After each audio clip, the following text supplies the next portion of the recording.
একটা ইসলামিক সমাজ কিভাবে চলবে তার মূল নীতি 14টা দফা এই বনী ইসরাইলের মধ্যে আছে। সংক্ষেপে আমরা দফাগুলো বলি। 1 নম্বর হলো আল্লাহর একত্ববাদ। তুমি আল্লাহর দাসত্ব ছাড়া কাউরই দাসত্ব করতে পারবে না।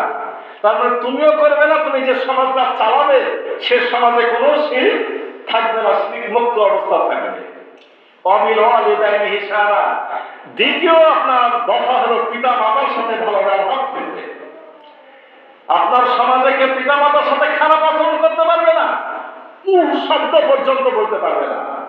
বরঞ্চ সম্মানের কারণে কখনো গর্ব অহংকার দেখাতে পারবে না, বরঞ্চ সবসময় বাহু দুটাকে আপনার দানা দুটাকে নিচু করে রাখবে। পাখি যেমন দানা দুটাকে নিচু করে রাখে, ভয়ে ভীত হলে ঠিক পিতামাতার সাথে সেরকম ভদ্র আচরণ করতে বলা হয়েছে ইসলামিক সমাজে। তৃতীয় দফা ওখানে আছে আত্মীয় মিসকিন এবং মুসাফিরকে কি করতে হবে? আপনার অধিকার দিতে হবে। চতুর্থ আছে অপচয় করা যাবে না। ইন্নাল মুবাজ্জিরিনা কানু ইখওয়ানাশ শায়াতিন। আল্লাহ সেখানে বলেছেন অপচয়কারী শয়তানের ভাই। ইসলামিক সমাজে কোনো অপচয় করা যাবে না। অক্ষমতায় নরম জবাব। আপনার কাছে অনেকে অনেক কিছু চাবে, দাবি দেওয়া দিবে। গরিব মিসকিন আত্মস্বজন আপনার কাছে কিছু নিতে চাইবে, সাহায্য প্রার্থী কিছু যাত্রা করবে, আপনি তাদেরকে দেন, যথাসম্ভব দিবেন। যদি কোনো কারণে দিতে না পারেন তাহলে তাদের সাথে খারাপ আচরণ করা যাবে না। 6 নম্বর হলো কৃপণতা করা যাবে না। কৃপণতা করা যাবে না। আবার একেবারে সবকিছু অবিবেচকের মতো খরচ করে শেষ করে দেওয়া যাবে না। এটা ব্যক্তির ক্ষেত্র যেমন, সমাজের ক্ষেত্র তেমন, রাষ্ট্র ক্ষেত্র তেমন। খরচ হবে ভারসাম্যমূলক অবস্থায়, মধ্যমপন্থামূলক অবস্থায়। 7 নম্বর হলো দারিদ্র্যের ভয়ে সন্তানকে হত্যা করা যাবে না। ইসলামিক সমাজে সন্তান হত্যা করা সম্পূর্ণরূপে নিষিদ্ধ থাকবে, সে পেটের ভিতরেই হোক আর বাইরেই হোক। কারণ রব্বুল আলামিন নাহনু নারযুকুকুম ওয়া ইয়াহুম, তিনি তোমাদেরকে খাদ্য দেন, তাদেরকে কি করেন? রিজিক দেন। খাদ্য দেওয়ার মালিক আমি, আপনি না। খাদ্যের মালিক কে? আল্লাহ। তাহলে ইসলামিক সমাজে কোন সন্তান, সে ভ্রূণ হোক আর গর্ভপাতের মাধ্যমে হোক আর জন্মের পরে হোক, কোনোভাবে কোন সন্তান, শিশু সন্তান হত্যা করা যাবে না। 8 নম্বর হলো জেনার ধারে কাছেও যাওয়া যাবে না। অর্থাৎ ইসলামিক সমাজে জেনা তো হবেই না।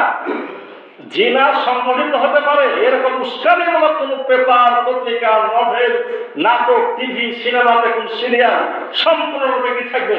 নিষিদ্ধ থাকবে। অন্যায় ভাবে হত্যা করা যাবে না। হত্যা তো নিষিদ্ধই। অন্যায় হত্যা মানে কি? ইসলাম বহির্ভূত হত্যা, ইসলামিক আইনের বাইরের কোন হত্যা চলবে না। তার মানে ইসলামিক আইনে রায়ের পরে যে বিধান সেই হত্যায় চলবে। অথবা যুদ্ধের ময়দানে ইসলামী রাষ্ট্রের সরকারের ঘোষণায় যুদ্ধ হবে, সেই যুদ্ধে কাফেরকে হত্যা করা যাবে, ইসলাম প্রতি শক্তিকে নির্মূল করা যাবে। কিন্তু নিজের হাতে আইন তুলে নিয়ে আপনি যাকে তাকে হত্যা করবেন, এটা ইসলামী সমাজে চলবে না। 10 নম্বর দফা হলো উত্তম চিন্তা ছাড়া। উত্তম চিন্তা ছাড়া এতিমের মালের ধারে কাছেও যাওয়া যাবে না। উত্তম চিন্তা ছাড়া মানে কি? আপনি একজন এতিমের মাল আপনার রক্ষণাবেক্ষণে আছে, মালটা সুস্থ সুন্দরভাবে আপনি এটা আরো বৃদ্ধির চেষ্টা করবেন, সুস্থ সুন্দরভাবে হেফাজত করবেন, সময় হলে যাতে তাকে দিয়ে দেওয়া যায়। আপনি খেয়ে ফেলবেন, নষ্ট করবেন, এই কাজ করা যাবে না। আপনার যদি নিজের আত্মস্বজনের হয়, ভাগ্যের সেটা হয়, হয় নিজে রক্ষা করেন, না পারলে বলে ইসলামী রাষ্ট্র সেটা রক্ষণাবেক্ষণ করবে, কিন্তু এই সম্পদকে নষ্ট করা যাবে না। 11 নম্বর দফা আছে ওয়াদা রক্ষা করতে হবে। ওয়াদা রক্ষা করতে হবে। ওয়াদা খেলাফকারী কে? মুনাফিক। আর মুনাফিকের স্থান কোথায়? জাহান্নামের নিচে। 3টে, কোন হাদিসে 4টে যদি একসাথে থাকে সে পুরা মুনাফিক। আর যদি আলাদা আলাদা থাকে, মুনাফিকের আলাদা তার মধ্যে আছে। তার মধ্যে ওয়াদাটা হলো গুরুত্বপূর্ণ। ওয়াদা রক্ষা করতে হবে। 12 নম্বর ওয়াদা রক্ষা করতে হবে ইসলামিক সমাজে, মানে ব্যক্তির ক্ষেত্রেও যা, সমাজের ক্ষেত্রে তা, রাষ্ট্রীয় নেতা, পার্টির নেতা, দেশের প্রধান যে ওয়াদা করবে সে ওয়াদা সে লঙ্ঘন করতে পারবে না। এমনকি যদি পারস্পরিক এক রাষ্ট্র আরো রাষ্ট্রের সাথে সন্ধি করে, চুক্তি করে, ওয়াদা করে, আন্তর্জাতিক ওয়াদাগুলো করতে হবে, ইসলামী সমাজ রক্ষণাবেক্ষণ করবে। 12 নম্বর হলো সঠিক মাপপাত্র এবং সঠিক ওজন হবে। মাপের যে যন্ত্র, এখানে কোনো দাড়ি পাল্লায় হেরফের করা যাবে না। এটার আর একটা অর্থ হলো সমাজের পরিপূর্ণ ইনসাফ কায়েম হবে, কোন বৈষম্য থাকা চলবে না। তার প্রথমটা হলো ওজনের সময় ওজনটা যাতে সঠিক হয়। আপনি নেওয়ার সময় বেশি নেবেন, দেওয়ার সময় কম দেবেন, এরকম বাটখারি আপনার ইসলামিক সমাজে চলবে না। মাপ যন্ত্রগুলো চেকিং করা হবে।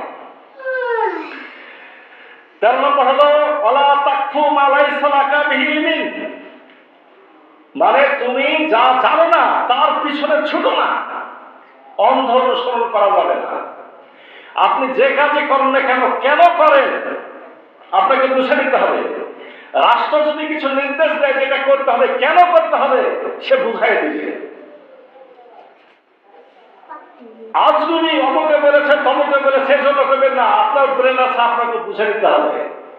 অর্থাৎ ইসলামিক সমাজে কোনো অন্ধ অনুসরণ, অন্ধ ভক্তি, চোখ বুঝে মেনে নেওয়া এগুলো চলবে না।